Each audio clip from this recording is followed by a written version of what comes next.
그 재림을 기다리면서 해야 되는 10가지라는 이제 글이 있더라고요. 그러니까 10 things to do as we wait for the second coming of Christ 라는 제목의 글인데요. 10가지 우리가 해야 할 일을 잘 일목요연하게 말해주는 것 같아서 좀 소개를 하려고요. 첫째는 뭐냐면 잠잠하라입니다. Be still. 이 하나님보다 앞서서 걷지 말라는 말이죠. 두 번째는 말씀 안에 거하라. Be in the word 라는 말이고요. 세 번째는 확신하며 살아라. 확신하라. Be assured. 하나님의 능력을 잊지 말라는 말씀이에요. 네 번째는 섬기라. Be serving. 자기 자신만을 위해서 사는 인생처럼 이 웨이스팅하는 인생은 없을 겁니다. 다섯 번째, 용기를 내라. Be encouraged. 여섯 번째, be faithful. 일곱 번째는 be prayerful. 항상 기도하라 하는 말이죠. 여덟 번째, be wise.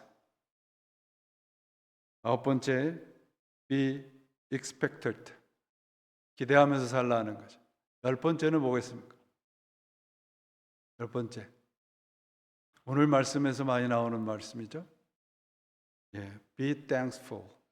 감사하라입니다. 이 10가지 중에서 하나도 우리가 모르는 게 없잖아요. 그죠? 신앙생활을 하다 보면 우리가 몰라서 하지 못하는 경우보다는 잊어버려서 하지 못하는 경우가 더 많은 것 같아요. 그래서 늘 그 하나님의 말씀으로 우리 스스로를 좀 깨워야 됩니다. 사회적인 이제 요 사이에 가장 사회적인 관심을 갖는 병이 치매라잖아요.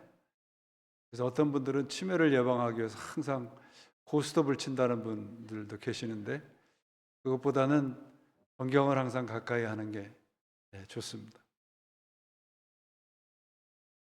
이 10가지 그 중에서 오늘 이제 항상 감사하는 마음으로 사는 것이 주님을 기다리는데 가장 좋은 길이라는 말씀을 하고 있습니다. 기다리는 시간은 허비하는 시간이 아니에요. 기다림의 시간은 준비하는 시간입니다. 그래서 오늘 이 136편은 여러분들이 읽으시면서 계속 반복되는 것이 인자하심이 영원함이로다. 그래서 창조와 출애굽과 그리고 현재의 삶에 대한 이 세 가지 전체를 하나님께 감사를 드리고 있습니다. 우리가 가지고 있는 성경에는 각 절마다 감사하라는 말씀이 계속 기록이 되어 있잖아요. 히브리 원어 성경에는 감사하라는 말이 4번밖에 안 나옵니다. 번역을 하면서 아마 감사를 강조하기 위해서 매 절마다 감사하라는 말씀이 기록을 한 것 같아요. 그러니까 이 136편을 쓴 시편 기자는 왜 감사라는 말을 각 구절마다 절마다 쓰지 않았을까? 감사는 그만큼 우리가 해야 되는 가장 당연한 일이라는 거예요. 그러니까 글로 써놓고 감사하라는 말보다는 우리의 삶 속에서 항상 우리를 지키시는 하나님께 감사하라는 것입니다. 그러니까 삶의 모든 것을 감사라는 렌즈를 통해서 봐라 그러죠. 그래서 사도 바울은 뭐라 그래요? 범사에 감사하라. 우리의 삶의 모든 일에서 감사를 하라는 겁니다.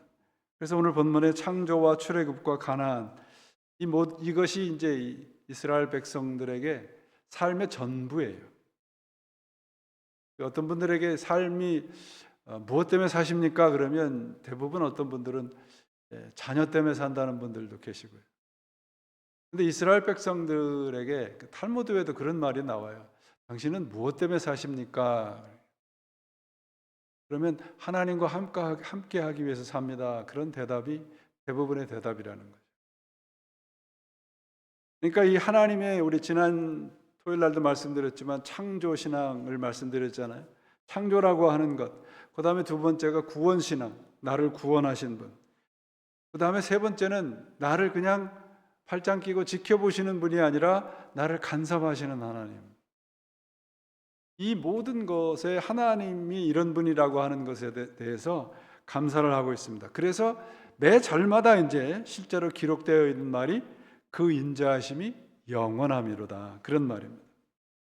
그래서 이 매 절마다 인자하심이 영원하다라고 하는 말씀을, 이 구절을 기록을 해놔서 유대 학자들은 이 오늘 136편을 별명을 뭐라고 했냐면 대할렐이라고 붙였습니다. 대할렐, 큰 할렐, 할렐루야에서 루야를 빼고 할렐. 그러니까 하나님을 찬양하는 것 중에 가장 큰 찬양의 시다, 그런 말이에요. 그러니까 이 각 절마다 동일하게 반복되는 그 인자하심이 영원함이로다라고 하는 말인데요. 그 히브리 원어에는 이 말이 헤세드라는 말입니다. 헤세드라는 말을 여러분들이 많이 들어보셨을 텐데, 하나님이 우리를 택하시고 우리와 관계를 맺는 방법이 헤세드예요. 인자하심입니다. 그러니까 인자하심이라는 것은 그 마음씨 좋은 할아버지가 손주와 손자들을 바라보는 그런 표정의 의미가 아닙니다. 하나님이 우리를 인자하게 자비를 베푸신다. 그 말은 하나님이 언제나 우리와 맺은 언약을 잊지 않고 계신다는 뜻입니다. 이스라엘 백성들에게 헤세드라는 말의 의미는 뭐냐면, 하나님이 오늘도 나를 잊지 않고 계신다. 왜냐하면 하나님께서 우리와 맺은 약속이 있기 때문에 그래요.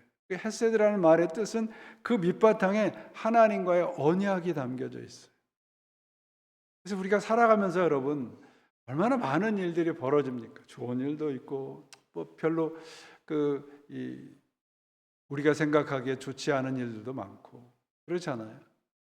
그런데 이 하나님과 우리와의 관계, 신앙생활의 관점을 하나님으로부터 들여다보면, 하나님은 어떤 분이신가요?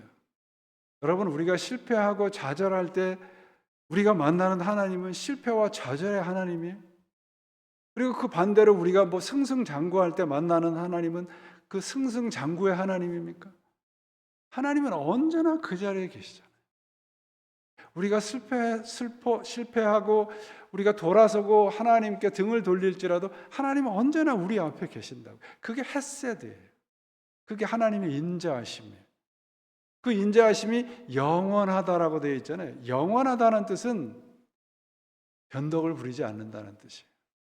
시간적으로 오래된다는 뜻이 아니라 변덕을 부리지 않는다는 거예요. 언제나 변덕은 누가 부려요? 우리가 부리죠. 하나님이 아니고. 그래서 이것은 이 인자하심이라는 헤세드라는 말의 뜻은 단순하게 감정적인 친절이 아니고 포기하지 않으시는 하나님의 사랑을 말해요. 이스라엘 백성들이 애굽에서 노예 생활을 하고 거기에서 그 노예 생활 가운데서 있었던 그 고난과 그리고 그 나왔을 때의 그 환희와 인생의 모든 면에서 하나님이 함께 하신다는 거예요. 그러면 감사라고 하는 것은 여러분, 나에게 좋은 일이 일어나서 기뻐할 때 드리는 것이 감사가 아니고요, 하나님과의 관계 속에서 일어나는 해석이에요. 삶의 해석이에요. 감사는 조건이 아니라 해석의 문제입니다. 그 해석의 중심에는 바로 이 헤세드, 하나님의 인자하심이 있어요. 그래서 1절부터 9절에 항상 감사하라고 되어 있고, 그 감사의 출발점을 이제 먼저 창조에다 두고 있습니다.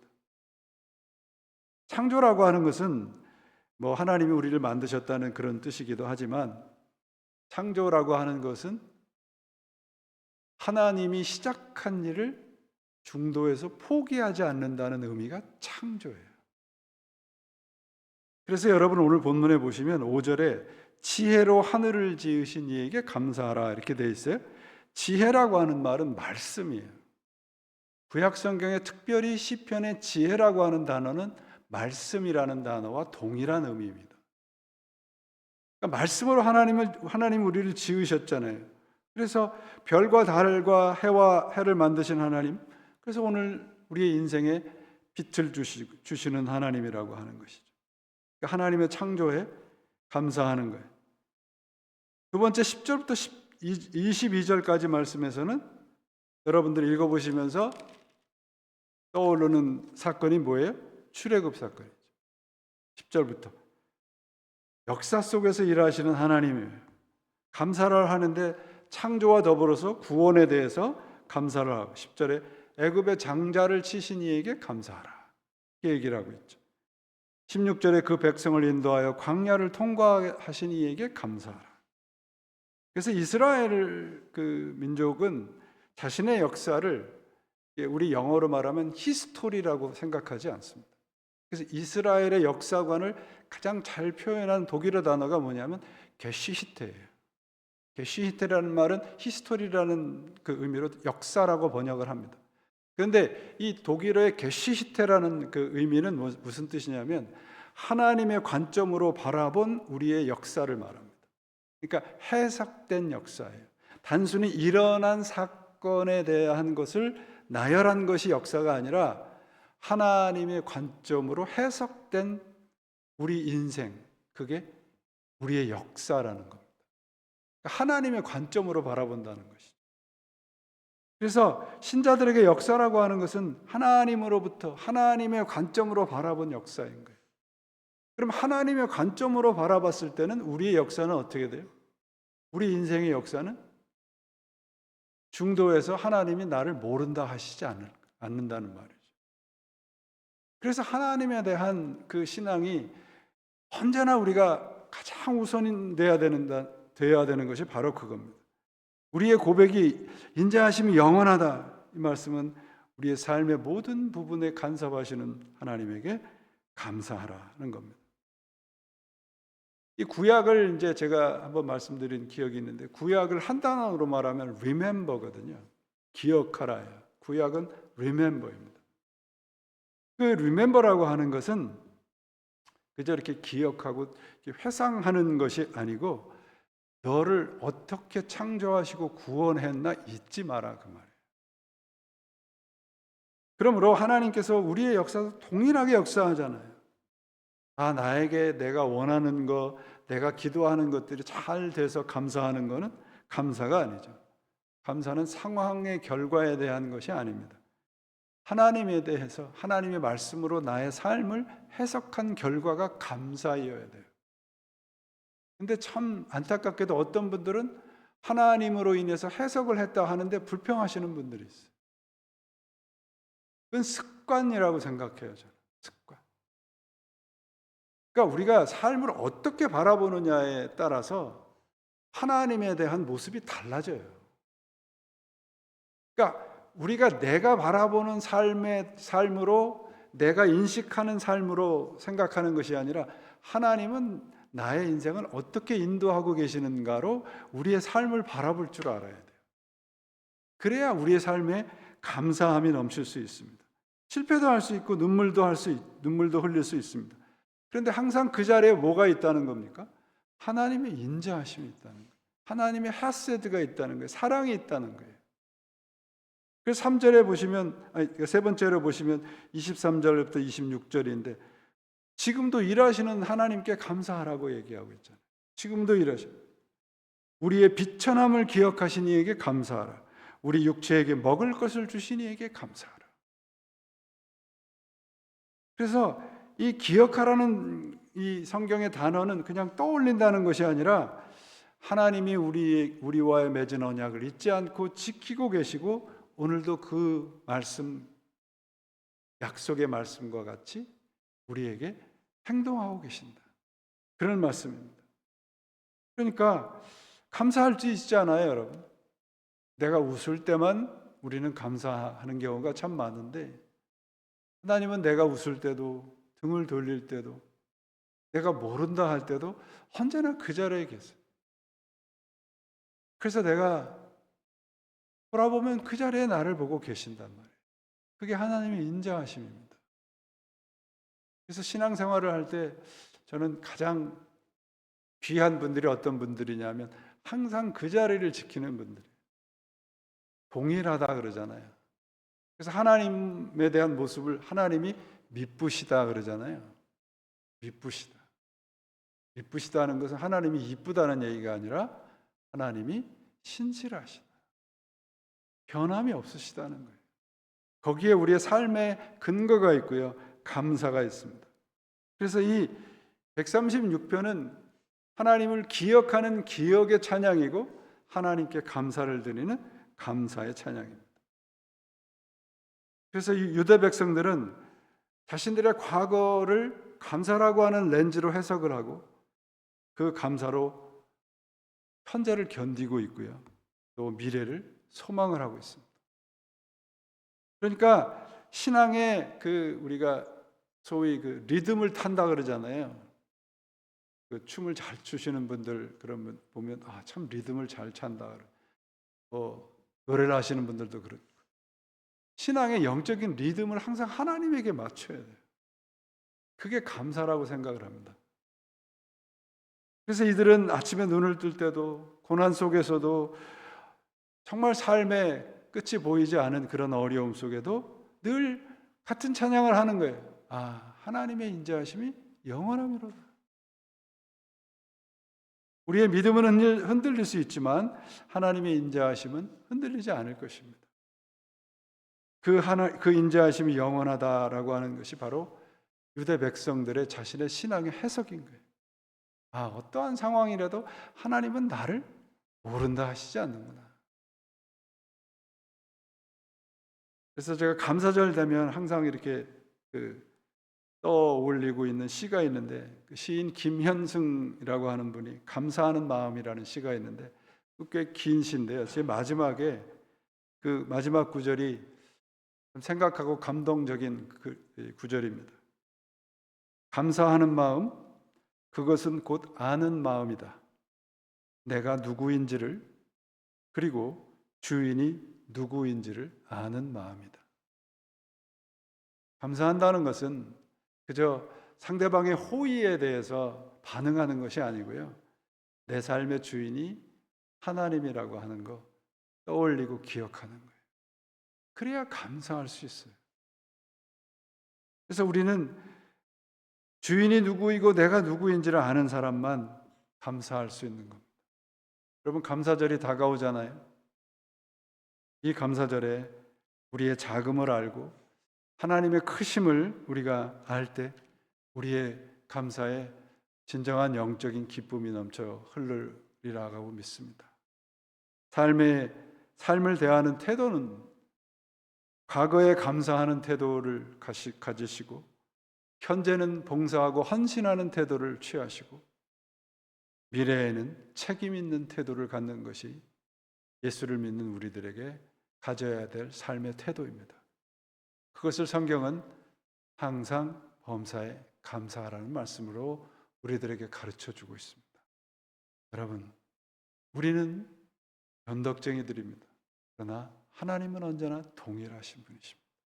그 인자하심의 하나님에게 우리의 삶의 앵커를 내리시고 그 하나님과 함께 살아가셔서 정말 우리의 삶과 우리 교회와 우리 여러분들 가정에 언제나 be thankful, 하나님의 감사함이 항상 차고 넘치시기를 예수 그리스도의 이름으로 축원을 드립니다. 기도하시겠습니다. 하나님 아버지, 감사합니다. 이 시간도 하나님께서 말씀으로 채워주신 것 감사합니다. 하나님, 우리들은 상황과 환경에 따라서 때로는 눈물을 흘리도록 감사를 하지만 때로는 하나님을 모른다 할 때가 참 많습니다.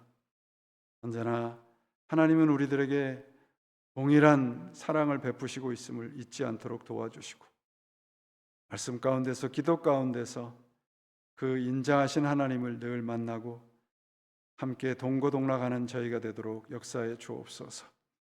하나님, 오늘도 흩어져 기도합니다. 우리의 기도 속에 함께 하시고 하나님께서 지난 23년을 지켜주신 우리 교회가 더욱더 주님께 감사하며 더욱더 주님께 매달리며 하나님의 말씀 가운데 영적으로 풍성한 우리 교회가 되도록 역사해 주시고 우리가 그 일을 위하여서 항상 쉬지 않고 기도하게 해 주옵소서.